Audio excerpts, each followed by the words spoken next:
গলায় দড়ি দিয়ে চলে যাওয়া, আমি ভাবছিলাম গলায় দড়ি দিয়ে চলে যাওয়া। আমি আমার চাকরি দরকার নেই, আমাকে সকস গুলি করে দেন, আমাকে মেরে ফেলুন। প্রশিক্ষণে এসে অঝরে কান্নায় ভেঙে পড়লেন দেবাশিস দাস নামে ৭৯ নম্বর বুথের বিএলও। কাজ থেকে অব্যাহতি না পেয়ে প্রকাশ্যে মৃত্যু কামনা করলেন বিএলও দেবাশিস দাস। শারীরিক অসুস্থতার মধ্যে ভোটারদের এসআইআর ফর্ম বিলি করার পর বৃহস্পতিবার দুপুরে বিশেষ প্রশিক্ষণের সময় বিএলও অ্যাপে ভোটারদের তথ্য আপলোড করার জন্য বলা হয়। ভোটারদের তথ্য আপলোডের কথা শুনে কান্নায় ভেঙে পড়লেন দেবাশিস বাবু। দেবাশিস বাবু বলেন, আমি পারবো না, আমাকে মেরে দেন।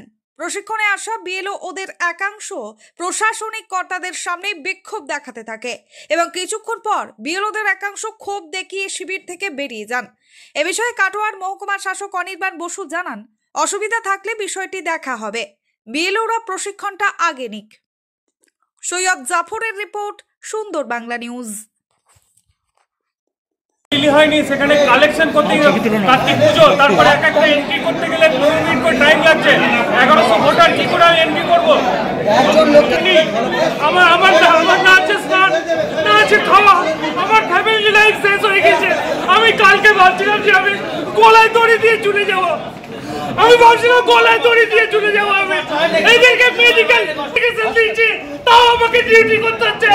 আমার চাকরি দরকার নেই, আমাকে সকস করুন, আমাকে মেরে ফেলুন, আমাকে গুলি করে দেন, আমাকে মেরে ফেলুন। আমি অসুস্থ, অলরেডি অসুস্থ। আমি আমার চাকরি নিয়ে আমি কি করবো? আমি চাকরি নিয়ে কি করবো? আমি কি করবো?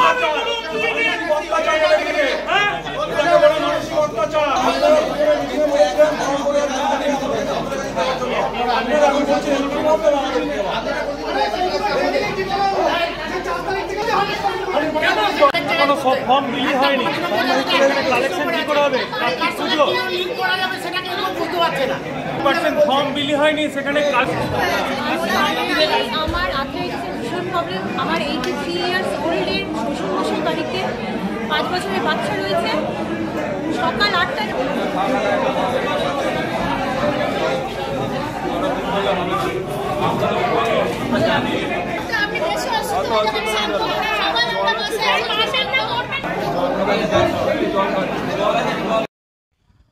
আজকে কাটোয়া মহকুমার 3টি অ্যাসেম্বলিতে আমরা বিএলওদেরকে ডেকে বিএলও অ্যাপ সম্পর্কে এবং যে এনিউমারেশন ফর্ম আমরা বাড়িতে বাড়িতে বিলি করেছি সেই ফর্মগুলো কিভাবে তোলা হবে এবং অ্যাপের মাধ্যমে সেই ফর্মগুলো কিভাবে ডিজিটাইজড হবে সেই ট্রেনিংয়ের ব্যবস্থা করা হয়েছে। স্যার, কয়েকজন বিএলও দেখলাম তারা কান্নাকাটি করছে এবং আপনার সামনে ক্ষুব্ধ হয়ে বেরিয়ে এসেছিল প্রশিক্ষণ শিবির থেকে, কি বলবেন? তারা বিভিন্ন দাবি দেওয়ার কথা জানিয়েছে, কিন্তু আমরাও তাদেরকে জানিয়েছি যে আমাদের এখানে তাদের যে সময়সীমার মধ্যে করতে বলা হয়েছিল সেটা নিয়ে তারা আপত্তি জানাচ্ছেন। তো আমাদের এটাই বলার, আমরা কমিশন যেরকম আমাদের নির্দেশ দিয়েছেন আমরা সেই সময়সীমা মেনেই চলবো। আমরা কমিশনের সময়সীমা অনুযায়ী কাজ করছি। তারা যেটা বলেছেন আমরা সেটা শুনেছি এবং তাদেরকেও আমরা জানিয়েছি কমিশনের নির্দেশগুলো। তারা বলছে যে আমরা শারীরিকভাবে অপারগ, আমাদেরকে মেরে ফেলা। অনেকে শারীরিক অসুস্থতার কথা বলেছেন, তাদেরকে আমরাও বলেছি আপনাদের শারীরিক যদি অসুস্থতা থাকে আপনারা তার সপক্ষে কাগজপত্র জমা দিয়ে আবেদন করুন। আমরা এই আবেদনটা মহকুমা হসপিটালে পাঠাবো।